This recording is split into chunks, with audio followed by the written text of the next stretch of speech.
بسم اللہ الرحمن الرحیم۔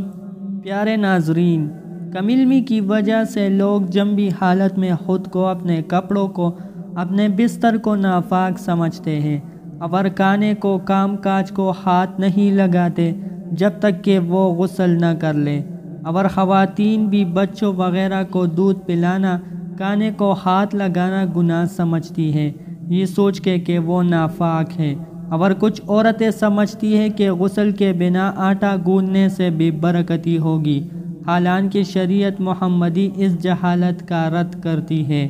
اس سلسلے میں اللہ کے پیارے نبی حضرت محمد صلی اللہ علیہ وسلم کی بہت سی صحیح اور مسند احادیث مبارکہ موجود ہیں۔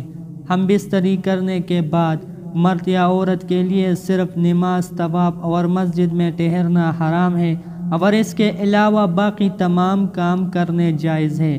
مرد و خواتین پر کہیں بھی ایسی کسی پابندی کا ذکر نہیں ہے، بلکہ غسل کرنے سے پہلے بھی جنابت کی حالت میں ہی تمام لوگ عام روٹین کے کام کاج کر سکتے ہیں۔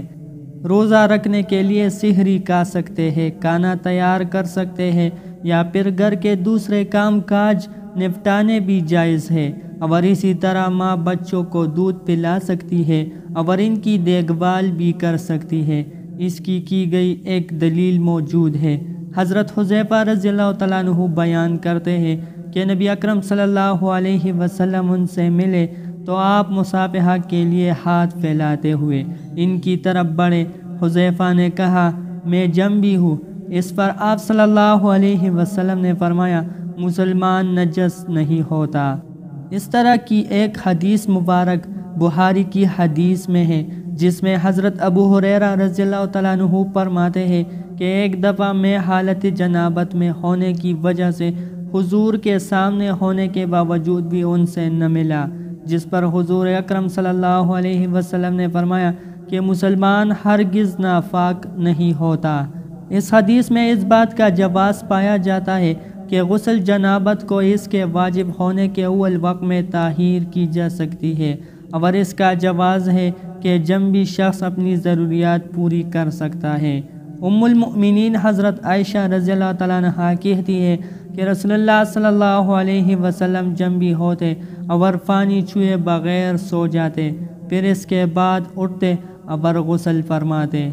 کسی نے حضرت عائشہ رضی اللہ تعالیٰ عنہا سے سوال کیا کہ اے عائشہ، حضرت محمد صلی اللہ علیہ وسلم ہم بستری کر کے نہا لیا کرتے تھے یا ویسے ہی سو جایا کرتے تھے؟ حضرت عائشہ رضی اللہ تعالیٰ عنہا فرماتی ہے کہ نبی اکرم صلی اللہ علیہ وسلم ہم بستری کر کے ویسے ہی سو جایا کرتے تھے۔